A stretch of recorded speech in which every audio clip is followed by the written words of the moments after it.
మనం ఆచరించగలిగిన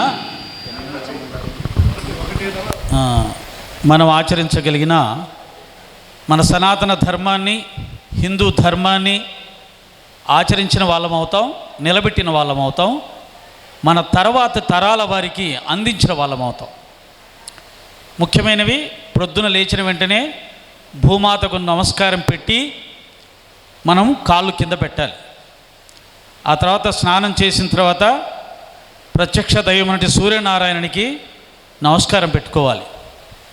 మధ్యాహ్నం భోజనం చేసే ముందు ఆ భోజనాన్ని ప్రసాదించిన పరమాత్మను తలుచుకోవాలి. నిద్రపోయే ముందు ఈరోజు తెలిసి కానీ తెలియకుండా కానీ చేసిన పొరపాట్లు ఏమైనా ఉంటే క్షమించవని భగవంతుని ప్రార్థన చేసుకొని నిద్రపోవాలి. ఇవి కొన్ని ముఖ్యమైనవి. అలాగే గీత ప్రతి వారి ఇంట్లో ఉండాలి. ఈ యొక్క కార్యక్రమం తర్వాత చదవమా తర్వాత సంగతి. ఫస్ట్ జరగవలసింది ప్రతి ఒక్కరూ బుక్ షాప్కి వెళ్ళి భగవద్గీత గ్రంథాన్ని తెచ్చి ఇంట్లో పెట్టుకోవాలి. ఇది మొట్టమొదటి ఈ కార్యక్రమం వల్ల కలిగే ప్రయోజనం. అది జరగాలి ఇమ్మీడియట్లీగా. అప్పుడే మనం హిందువులం, సనాతన ధర్మపరులం అనిపిస్తుంది.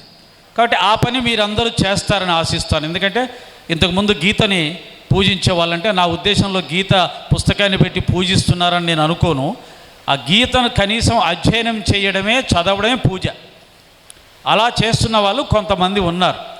మరి మిగతా వాళ్ళు కూడా గీతను కొని పెట్టుకోవాలి. ఆ తర్వాత చదవడం నేర్చుకోవాలి.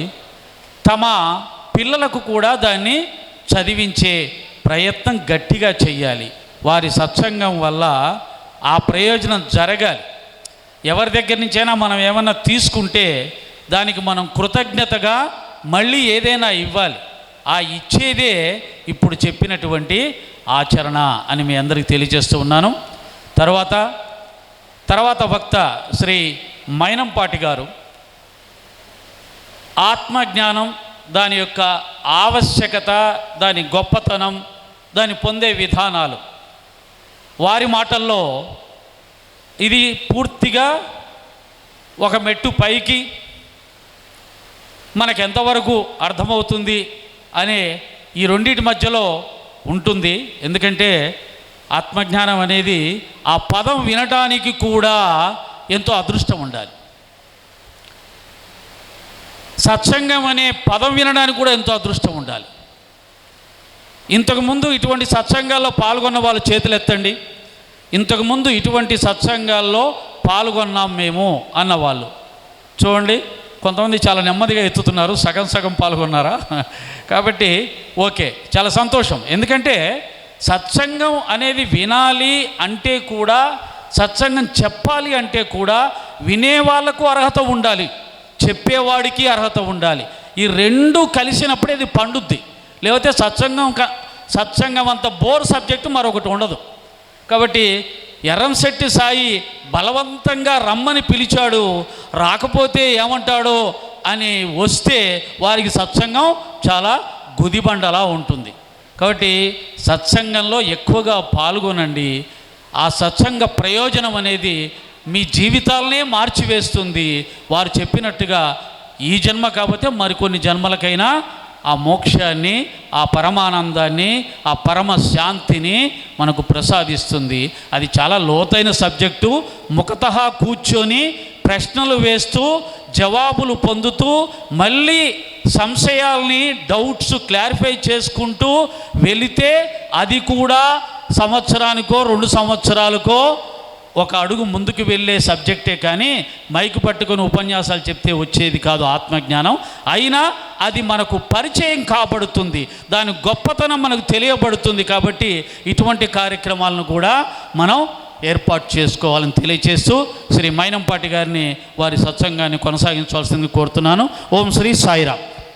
భారతదేశంలో వెలిసిన సిద్ధ పురుషుల అందరి తత్వాలు చెప్పారు. అన్ని తత్వాలు కూడా అన్నీ నీలోనే ఉన్నాయి, నువ్వే దేవుడివి. అంతకు మించింది అంత అజ్ఞానం, అదే జ్ఞానం అనేది తెలియచేసింది. అంటే 2 రకాల పాములు పాకాయి. ఆకలితోటి లోపట ఒక పాము పాకుతూ ఉంది, ఇంకొక పాము వెనకాల వెన్నుపూసలో జ్ఞానంతో పాకుతూ ఉంది. ఎవరి పాములు వాళ్ళని ఇబ్బంది పడుతున్నాయి, ఆనంద పెడుతున్నాయి. కానీ మీరు ఇలా ఓపికగా కూర్చోడం ఉంది చూసారా, ఇది నిజమైన సద్గురు సాయినాథుని యొక్క అనుగ్రహానికి నిదర్శనం.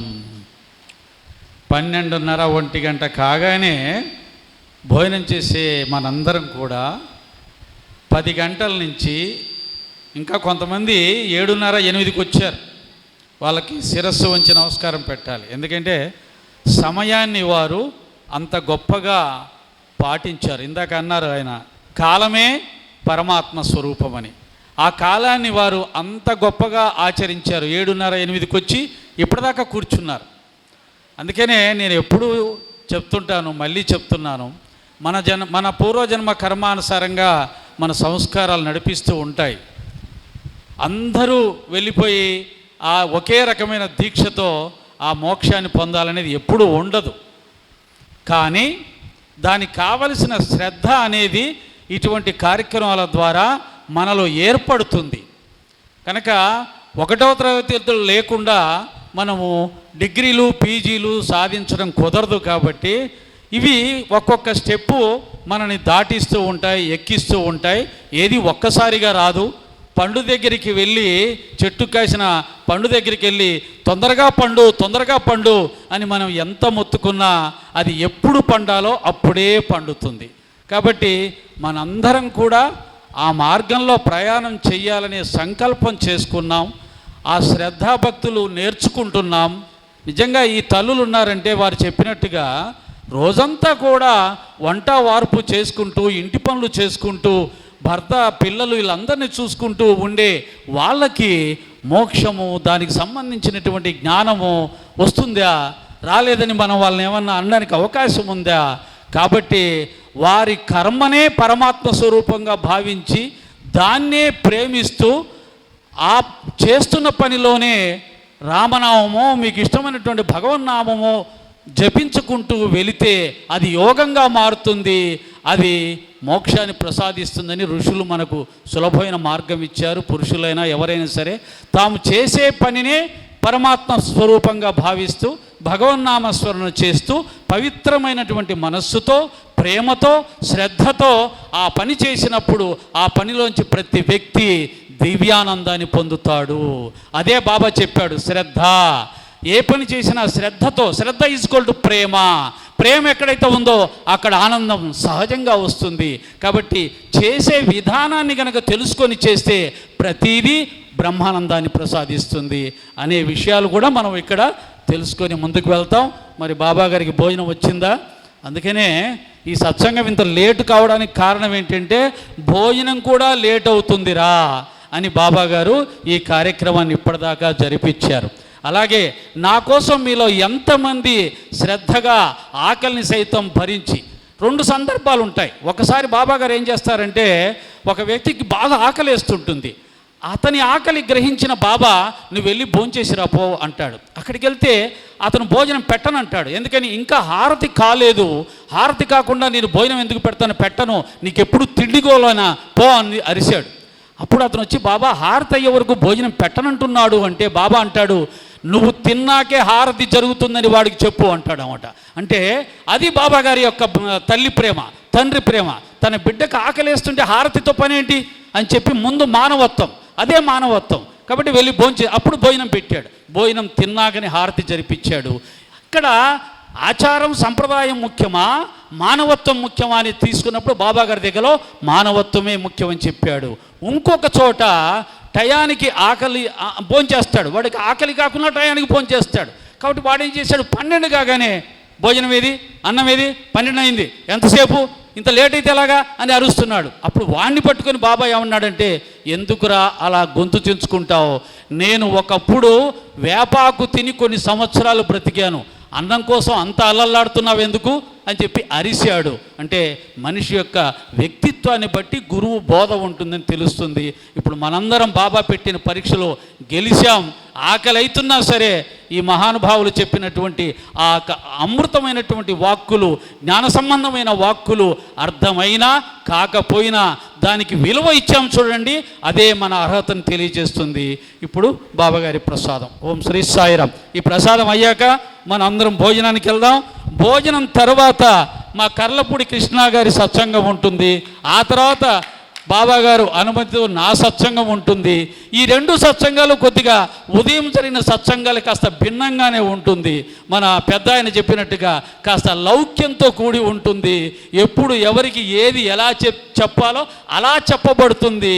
ఇలా ఖచ్చితంగా ఉన్నదున్నట్టుగా బుల్లెట్లు తీసుకొని అటు ఇటు రౌండ్లు వేసి పేల్చాడు. ఈయన పెద్ద ఆయన ఏం చేశాడు, బుల్లెట్తో మొత్తం అన్ని వైపులా కాల్చిపడేసాడు.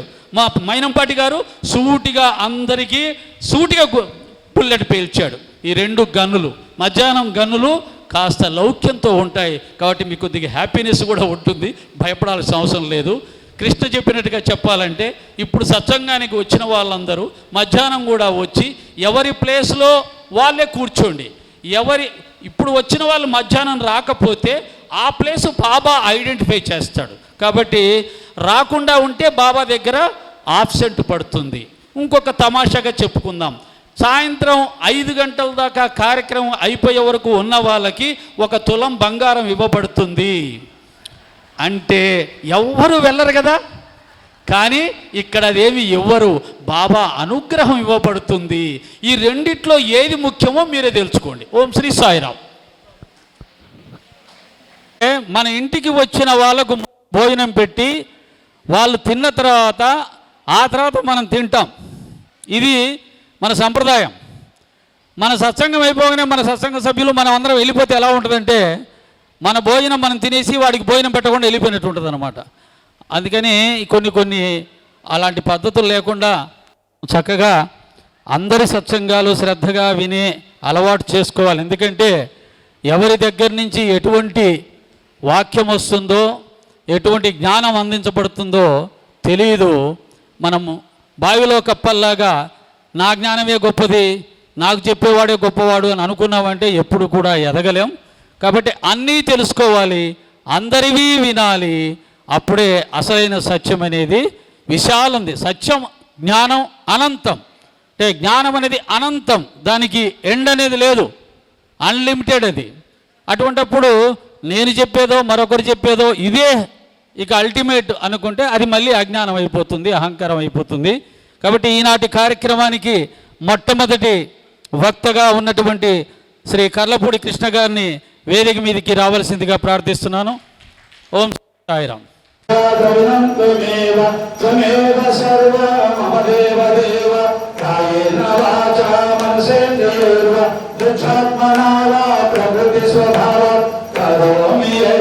सकलं परस्मै नारायणाय समर्पयामि अच्युतं केशवं रामनारायणं कृष्णदामोदरं वासुदेवादीनाचार्य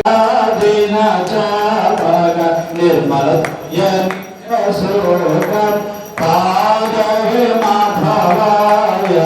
सम्भल अपूलिभाकं अपूलिभागा सुगध